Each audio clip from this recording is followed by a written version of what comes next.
Hello and welcome to the Alpine GT4 setup video. If all you're interested in is the setup itself, feel free, fast forward to the last 40 seconds of the video. You'll find setup sheets there for both units and rates depending on how you work.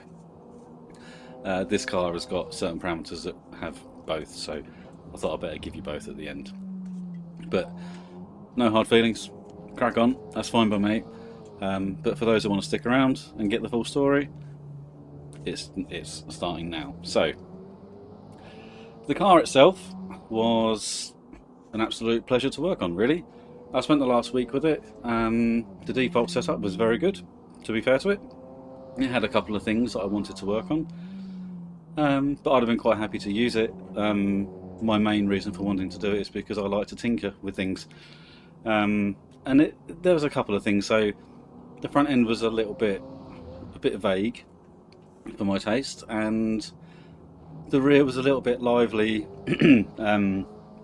as you transition from turning to mid-corner if you were trail braking, and so I just wanted to see if I could resolve those two things really, and I think we've done a pretty good job, so I'm very happy with the results, I have to say. But yeah, the default setup felt pretty damn good.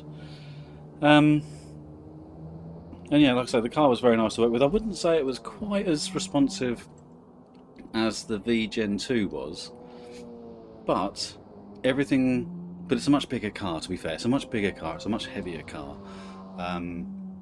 So it's cool. It's also not a big surprise that you had to change things by a bigger amount to get the same sort of effect, you know? There's a lot more movement in the suspension and stuff to sort of soak up the changes you've made, so that makes perfect sense. I've got some notes here for this. So I developed the base settings, the bulk of them, in the early stages. I then sent that setup off once I was happy with it to Marc and Peter. They both used it and fed back to me good information. Both Marc and Peter kind of felt like there was a few things needed to be worked on from my setup, so I've then taken that and then developed it further, and then this is the result of that second stage of development based off of their feedback. So to give you a quick run through, it was primarily and originally developed around the Cavello short circuit. It's a really good test circuit there, as it turns out. From there I took it to Interlagos, then to Long Beach for some bumps, then to the Jerez Moto circuit for some really nice long fast corners, just a little bit of gradient in the very fast right that takes you onto the back straight, a little bit of curb use, but flat curb use as well, then to Kyalami excuse me, off to the Snetterton 300 layout in both wet and dry. It was also used in the wet at Cavello Short as well. Then it went to Silverstone National, as you're seeing here, and then off to Alton Park Islands to really test it on some aggressive and nasty curbs. Pleased to report, everywhere it went, it behaved really nicely. So, without further ado, let's get into the setup now, and then let's go and see how it differs from the default and why that's the case. So we'll see you in just a second there.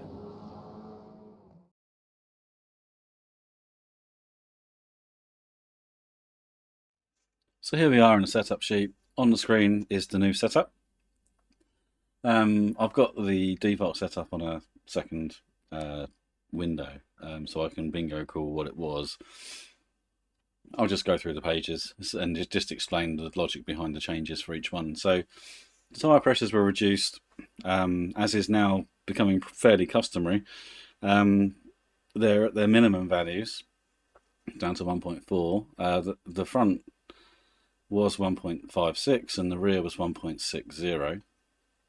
I'm just not finding that the rule of thumb inside, middle, outside, equi spacing of temperatures is the most effective. The cars seem to respond well to being lower than that, and especially on the longer runs as well. It just seems to work nicer that way. So yeah, I mean, I've been trying the higher pressures, you know, to equi-space them, but yeah, I seem to be settling on the lower pressures. So yeah, but anyway, so 1.4 front and rear. The brake pressure was reduced from 90 down to 85, just to try and get a bit more modulation into that turn-in phase of the corner, so just to help protect the rear end a little bit. The brake bias was increased from 60% on the front to 65. It's a bit too far forward, really, but it's safe. If you go rearwards from there, you start to reintroduce that instability at the rear end. So entirely up to you, but I wouldn't go any further forwards than 65. You'll probably go back to sort of like 63 or so and be okay. The brake duct openings, so the front was reduced from 50 down to 45, and the rear was reduced from 50 down to 20. Now the rear has been reduced a lot more than the front has because they were running overly cold. So the risk with that is that you get to the end of the longest straight where they're at their coolest, you get on the brake and the rear brakes aren't as effective as they should be because they're too cold. So then they have to go through that warm-up phase, and then they get into green, and then they start to bite more, and then you end up in that situation where you're getting a bit of a snap oversteer. So potentially. So to get everything staying in the green where it should be, that's where they are. And how I do it is literally that. I will drive the car, I'll get everything warmed up, and I'll make it so that everything's nice and consistent and settled in. And then I'll just monitor where the brake temperatures are at the coolest part of the circuit for them. And I'll just make sure that they're just starting to dip into that sort of from proper green to like greeny turquoise colour. And then at that point, you know that they're as cold as they can be before they start getting too cold. And it gives them the whole of the green range then to then play with. So that's how I do it. So that's a setting there that you'll probably change from circuit to circuit and also conditions to conditions. But just so you're aware, that's how I do it. The rear downforce was actually increased from 3 to 4. Just seemed to be happier there. You can run it at 3, but you start again risking introducing a snap oversteer, especially on the long fast corners. It just seemed happier with 4. Safer, maybe a little bit on the verge. If I could have 3.5, I'd have had 3.5. It's sort of one of those ones. So I've erred on the side of caution there. Right, so suspension.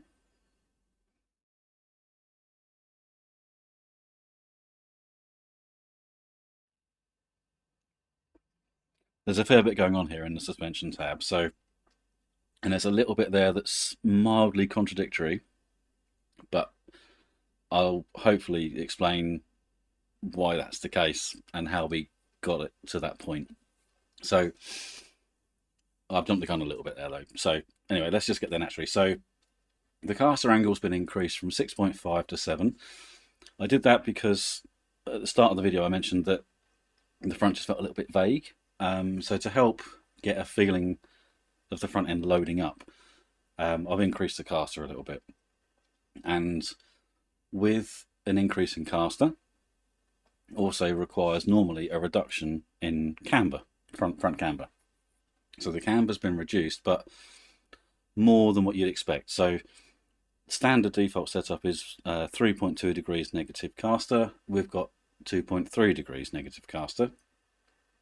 Sorry, camber. And it's been reduced a lot because the inside outside temperatures of the front tires were like over 10, like sort of 10 degrees plus difference. So that's a bit too much for my liking. So they had to be reduced anyway. And then with the caster adjustment as well, they've then been reduced even further. Now, the inside-outside difference is maybe slightly on the small side. So you may want to go up a little bit if you want it a bit more aggressive, really. But I've gone for minus 2.3 because on the longer run, I found it gave me less tyre wear, which meant that as you got past 30 minutes of running, the front tyre stayed with you just a little bit better. And as it's an endurance car, that to me felt like a fairly good, sensible move to make. The ride height was increased from 86 to 90, and that was a really good change. That was to really stabilise the rear of the car. So when you got on the brakes, the front didn't dip quite so sharply or as suddenly, and it was just generally much more controlled and kept the car flatter. And it was a really good change, and that's actually, the ride height's one of the more powerful changes you can make on this car. The spring rate stayed at 125, the bump stop stayed at 30, the slow bump and rebound were reduced equally, from 17,550 down to 17,000. And that's the contradictory part of this setup. So normally you would expect, oh, you got rear end issues, so surely you want to slow that down. Surely, you want to increase the damping, especially on the bump, on the front end. But we'll get to why shortly. So let's move on to the rear end of the car now. So the camber went from minus 1.5 degrees negative on the default setup to minus 2.5 degrees negative. And that was very much needed. They were hotter on the outside of the tyre than they were on the inside of the tyre, so that was really needed.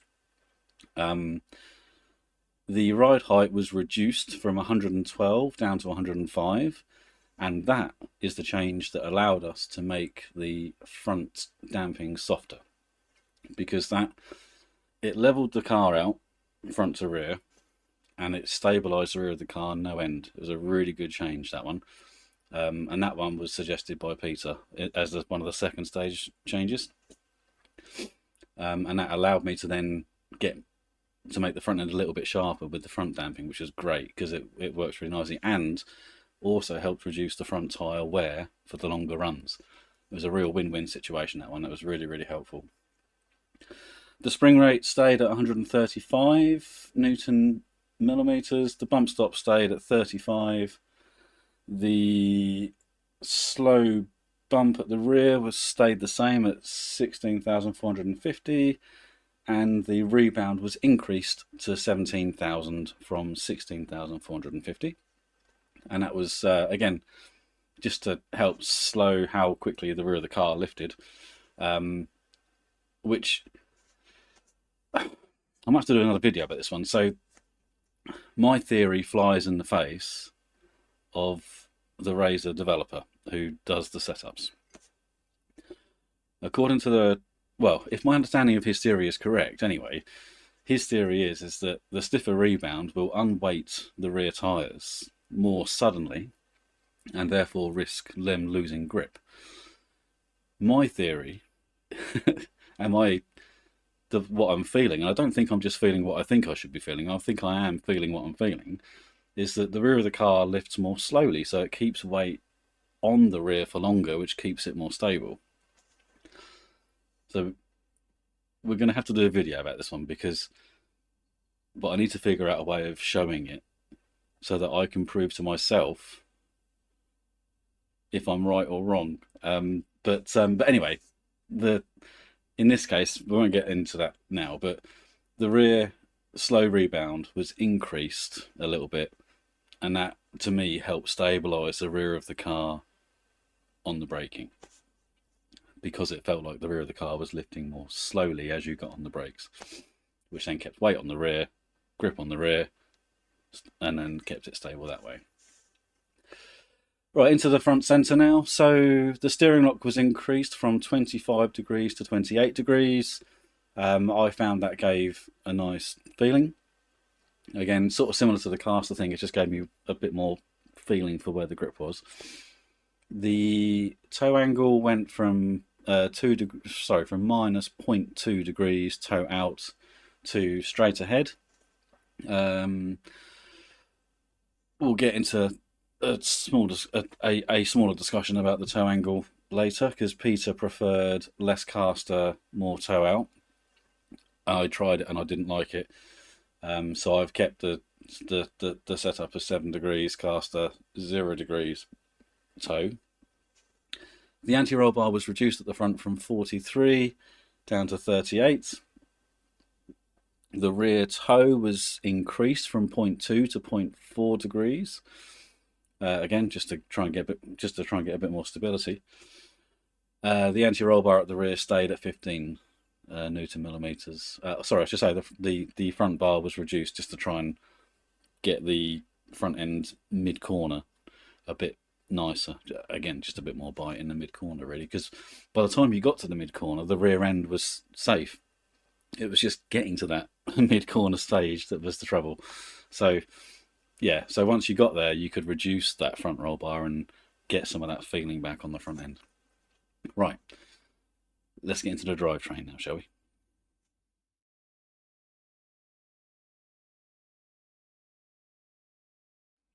Right, so onto the drivetrain then.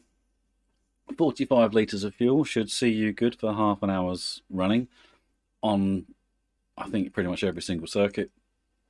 Silverstone National was actually the most thirsty circuit I went to, so that, and it covers 30 minutes there. Boost pressure is at 100.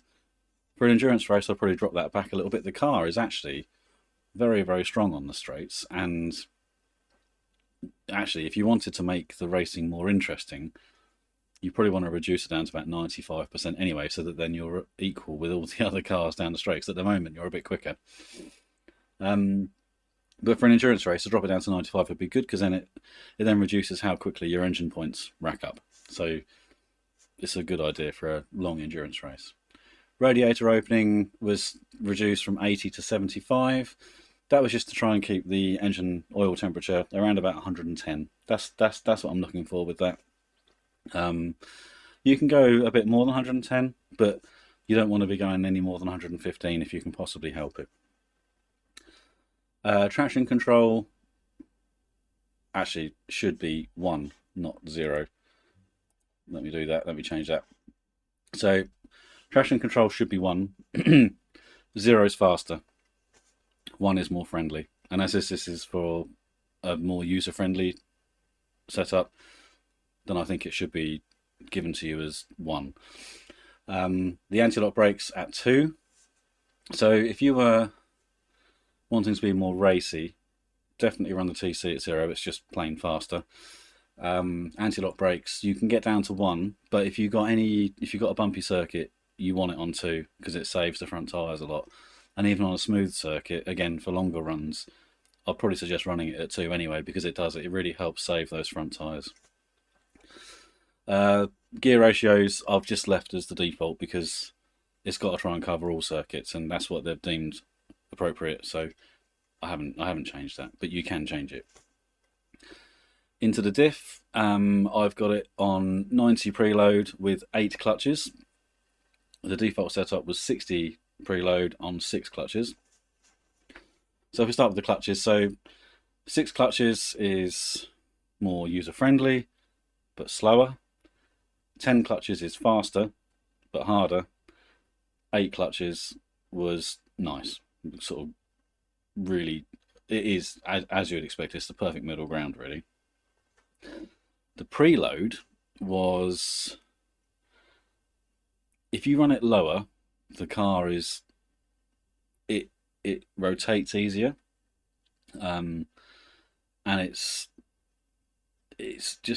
kind of nicer, but it's harder. It's harder to drive. With it running higher, the preload, the car gets easier to drive, but it gets harder to turn, which puts more pressure on the front tyres, which makes them wear out faster. And so 90 again was a really nice middle ground. I reckon if you were very, very good, you could run it at about 70 on the preload and you'd be absolutely fine. Yeah, sort of 70 and 8 clutches will be fine. But yeah, that's where we are with the setup. Now, let's get into the more powerful changes and the things I'd expect would be the most sensible things to change if you wanted to tailor it more to your liking. So let's get into that now, shall we?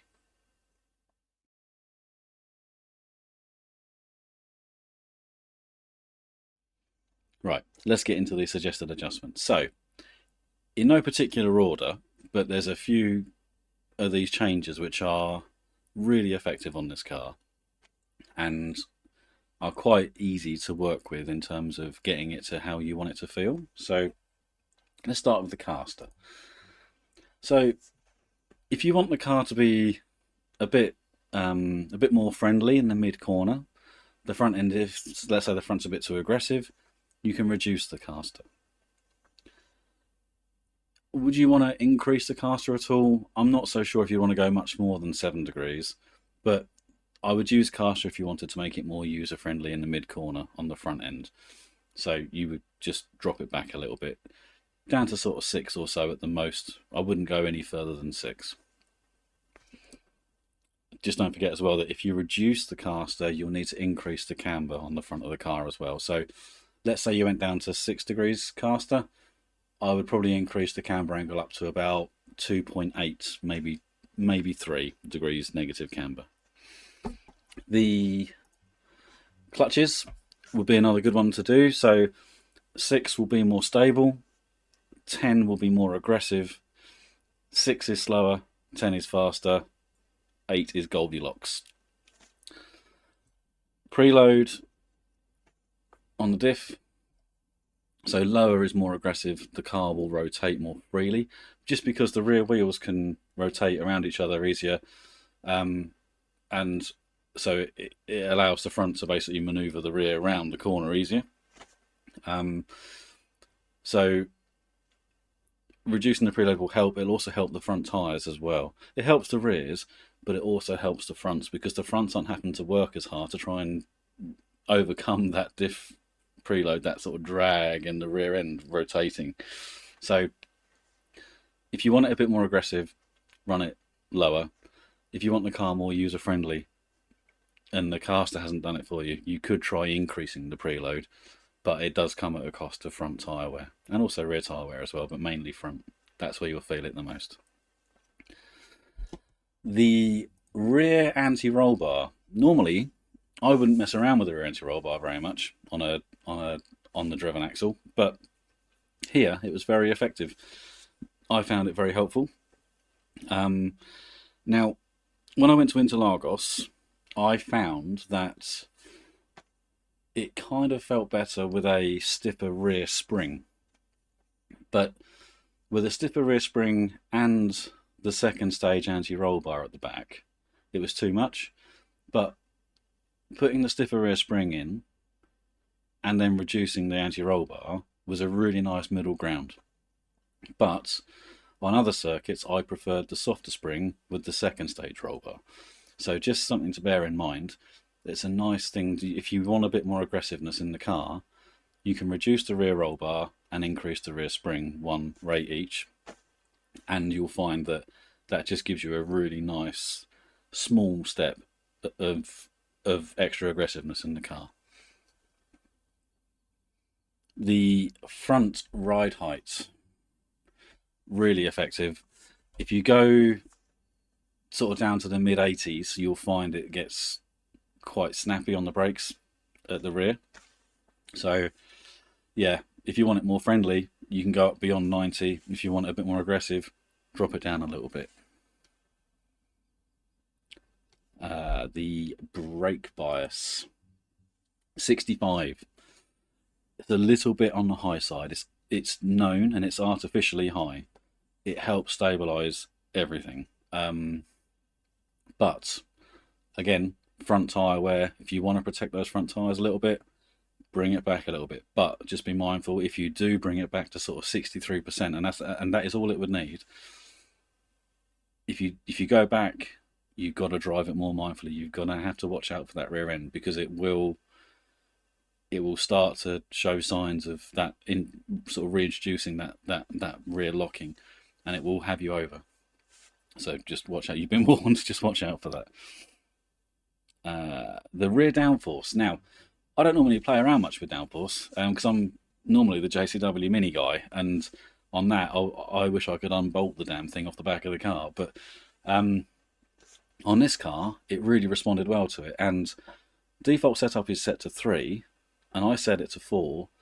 I wish I had a 3.5, but at 3, it just had a tendency to snap the rear end on really long, fast corners. So I'm not sure what the corner is called, but Interlagos, in the second sector, start of the second sector, you got a double right, really fast double right, and the second apex of that double right takes you sort of over a bit of a brow of a hill.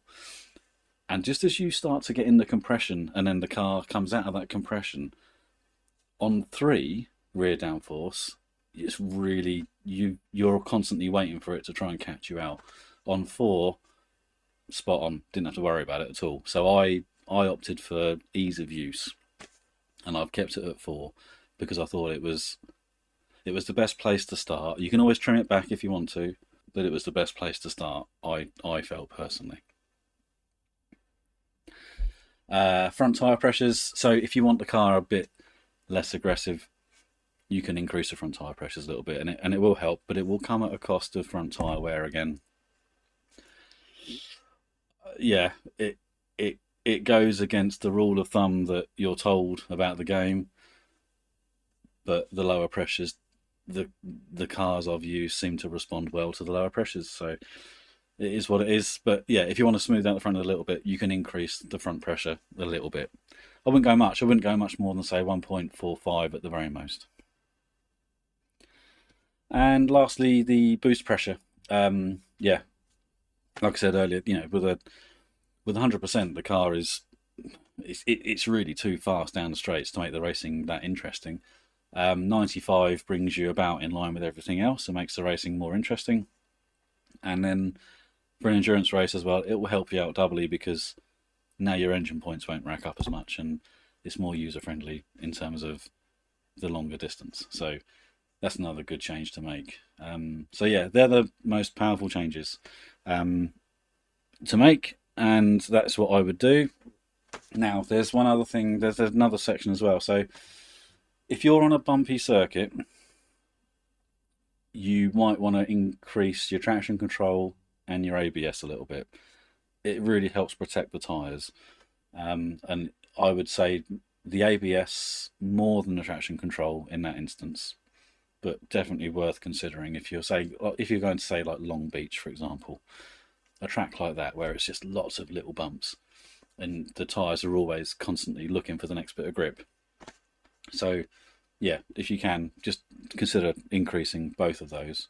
Sebring will be another good example for that as well, but probably less so than Long Beach, but it's still a good example. TC on a smooth circuit, set it to 0. It's faster, just plain faster. I don't know if it's to do with the way the turbo spools up. I'm not sure, but it just picks up the revs quicker with 0 TC.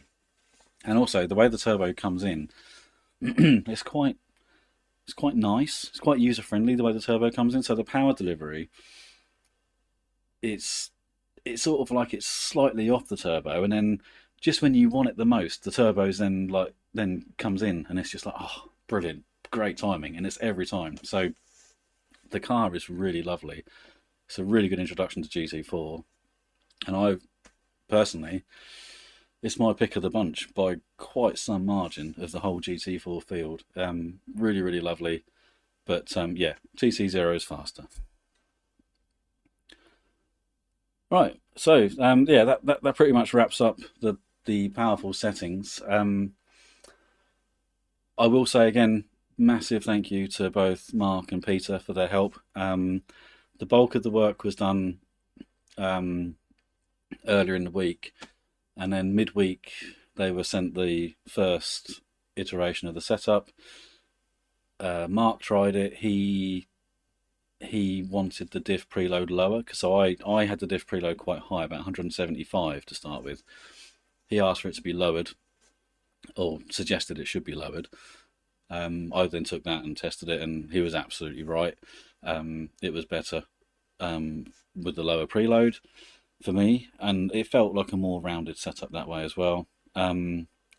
Peter took the setup. He took that lower preload setup, and then he put it through the right old ringer. Did Peter? He then came back with loads of stuff. So he found the car was better with a lower. Where are we? Is it on this screen? It's not on the screen, is it? Here. So yeah, he found it better. He had a better feeling for where the grip on the front of the car was when he reduced that vehicle force feedback gain a little bit. So that's something you can bear in mind. So if you're struggling to feel where the front of the car is, or where the grip is on the front of the car, you could try fiddling with that force feedback gain a little bit as well, just to see. Because so Peter was saying that it felt like it was just too noisy. There was too much coming through, and he couldn't really differentiate what was noise and what was actual feedback from the car. And he just said that lowering it just helped him have a better feel. So something to consider there for you if that's what you're getting yourself. He also found that, so I had the rear ride height at about 110, I think, and he then found the lower rear ride height was even more stable, which is what you would expect, but I didn't take it that far. I probably should have done, but I didn't. Anyway, Peter did, and then said, "You want to give that a go, buddy?" So gave it a go, and sure enough, he did, which then opened up the door to reduce the front rebound a little bit and get a bit more. So it's kind of like a net gain front and rear. You know, it was brilliant. It was a really good suggestion, that one from Peter. It was also picked up as well that the rear camber was too low. It was down to about 2.2, I think, or 2.1 at the time, negative. And he suggested to pick it up a little bit. And then I had a look at my telemetry from my Silverstone race, and that also confirmed it as well. So we increased it from about 2.1 negative to 2.5. So that was really helpful as well to have that confirmed by him. And I mentioned it briefly earlier. He preferred 6 degrees caster and 0.1 degrees toe out. Now I tried it and didn't like it. It just felt like it brought back all of that front end washing out mid-corner thing. So I have left it as 7 degrees caster, 0 degrees toe, and that was how I much preferred it. But everything else he said was absolutely spot on. So yeah, really good feedback from both Peter and Mark there. So very grateful to them. So let's go find out what's next, shall we?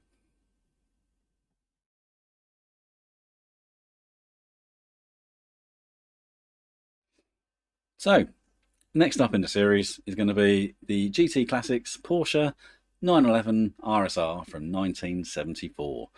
I'm looking forward to this one. I'm not normally a Porsche guy, but there's something about the oldies. It's just great. So I'm looking forward to this one.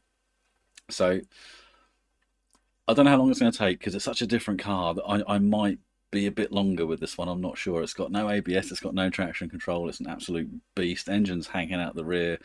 Yeah, I mean, my dad would say it's a glorified Beetle. Oh, disrespectful to the Porsche community, I'm sure, but I'm really looking forward to it. I might even take it to some of the more retro circuits as well, just to give it a bit more fun. So I will leave you there. Thank you for watching. Thank you for supporting. I'll leave you with screenshots of the full setup in both units and in rates. So if you work in units, you haven't got to worry about flipping in the menus. You can just see it both. So yeah, I will leave you with that now. And until the next time with the Porsche, thanks for watching. We'll see you later.